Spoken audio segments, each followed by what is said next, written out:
آرزو یہ ہے کہ وہ قلب معطر ہو، مطہر و منور و مصفا و مجلا، در اعلیٰ جو نظر آئے کہیں جلوہ روئے شگ اس کے حوالے سے ایک واقعہ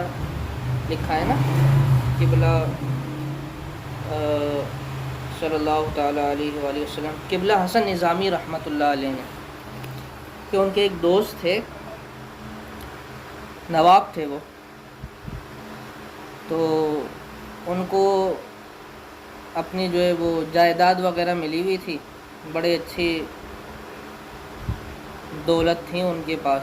بس وہ خرچ کرتے کرتے ایسا وقت آیا کہ سب ختم ہو گئے، وہ کرتے کراتے تو کچھ بھی نہیں تھے، بس اسی پر سارا چلاتے تھے۔ اب وہ بالکل جو ہے وہ حالات ایسے آ گئے کہ کچھ کھانے کو بھی نہیں، تو یہ اپنے دوست کے پاس گئے، حسن نظامی رحمۃ اللہ علیہ کے پاس، وہ کہا کہ بھائی ایسے وقت آ گئے، بچیاں بھی ہیں، ان کی شادی بھی کرنی ہے، کچھ بھی نہیں ہے ہاتھ میں۔ تو قبلہ حسن نظامی رحمۃ اللہ علیہ نے کہا تم ایسا کرو، حزب البہار شریف کا ختم کر لو، زکوٰۃ ادا کر لو، زکوٰۃ کبیر دے دو، 3 دن کی زکوٰۃ ہوتی ہے، جاؤ دلی کی جامع مسجد میں بیٹھ کے یہ کر لینا۔ میں کہا کہ بھائی 3 دن میں مسجد میں رہوں گا، گھر والے کیا کریں گے؟ تو کہتے ہیں کہ اس وقت حسن نظامی رحمۃ اللہ علیہ نے 2 روپے دیے، ہندوستانی 2 روپے، کہ جو ہے وہ یہ غالباً 2 روپے یا 3 روپے، غالباً 3 روپے شاید، کہ 2 روپے تم اپنے گھر والوں کو دے دینا، 1 روپیہ اپنے پاس رکھ لینا، 3 دن کا گزارا چل جائے گا۔ تو انہوں نے 2 روپے گھر والوں کو دیے، 1 روپیہ اپنے پاس رکھا، اور وہ پہنچ گئے مسجد ساری زکوٰۃ کی تیاری کر کے۔ اب وہ وضو کر کے انہوں نے جیب میں ہاتھ مارا تو دیکھا وہ 1 روپیہ بھی نہیں، تو بولے اب کیا کریں؟ لیکن انہوں نے بولا کہ بھائی اب آ گئے تو اب کر کے نکلیں گے یہاں سے، 1 روپے کے چکر میں پتہ نہیں پھر سے 3 روپے ملے نہ ملے۔ اب وہ بیٹھ گئے، اب وہ دن میں تو روزہ ہوتا ہے نا، رات میں وہی کھاتے ہیں لیکن پرہیزی کھانا کھاتے ہیں، ترک حیوانات کرتے ہیں۔ تو اب وہ پڑھائی کر رہے ہیں، اب ان کے پاس پیسے ہی نہیں، تو کھانا پینا کہاں سے ہو؟ 2 دن تو گزر گئے کسی طریقے سے، تیسرا دن تھا جمعہ کا دن، وہ فجر سے بیٹھ گئے پڑھائی کرنے کے لیے، پڑھتے پڑھتے جب جمعے کا وقت قریب ہوا نا، تو ان پر غشی طاری ہو گئی بھوک کی وجہ سے، اور وہ بے ہوش ہو کے گر گئے۔ تو کہتے ہیں کہ دہلی کے پاس، دہلی کی جامع مسجد کے پاس ایک موچی تھے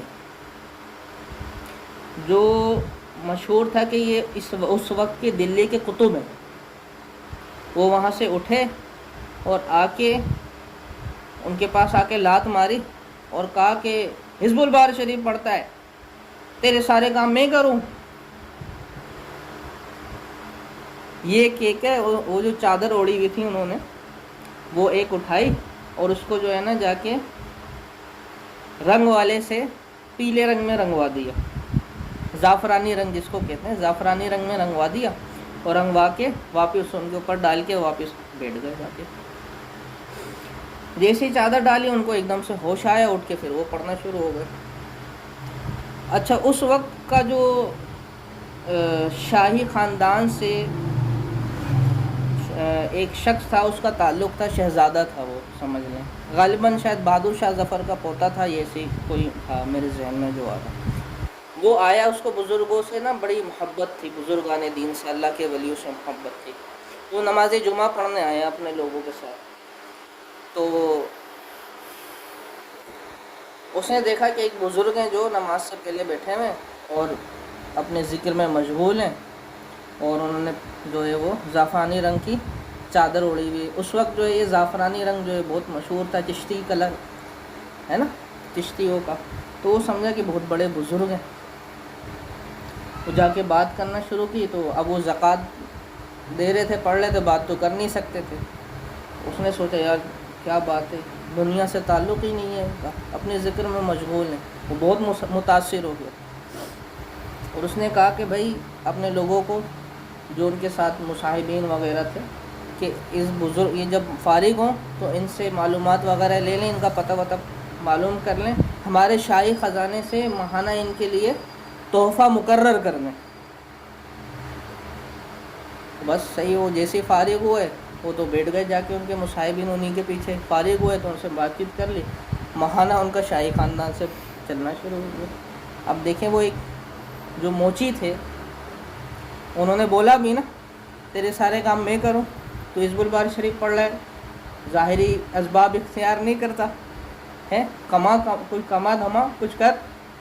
لیکن تو بیٹھ گئے یہ پڑھنے کے لیے۔ اور انہی کی جو ہے وہ جو انہوں نے حکمت اختیار کی اسی کی وجہ سے وہ متاثر بھی ہو گیا، وہ جو شہزادہ تھا بادشاہ کا پوتا ووتا جو بھی تھا۔ تو دیکھیں کچھ نہیں پتہ کون نکل آئے، ہو سکتا ہے وہی نکلے جس کو ہم کبھی بھی نہیں سمجھ سکتے کہ یہ ہوگا، وہی نکل آئے۔ تو سب کی عزت کریں بھائی، سب کا احترام کریں، مسلمان جو بھی آپ کو ملے سب کسی کو حقارت کی نگاہ سے نہ دیکھیں، بری نگاہ سے نہ دیکھیں۔ تو بس یہی معاملہ ہے کہ اللہ تبارک و تعالیٰ دلوں کو پھیرتا ہے اپنی مرضی سے اپنے قرب والے کی طرف، اپنے قرب والے کی طرف پھیرتا ہے، اور کسی کو نہیں پتہ کس کے پاس کتنا قرب ہے اللہ تعالیٰ کا۔ کبھی سب کی عزت کرنی چاہیے، ایک موچی بھی ہے نا اس کی بھی عزت کریں، کچرا اٹھانے والی کی عزت کریں، کیا پتہ کتنا قرب ہو اس کے پاس، یہ تو باطن کا معاملہ ہے نا، ہمیں تو نہیں پتہ۔ اس کی بھی عزت کریں۔ عزت سے مراد یہ نہیں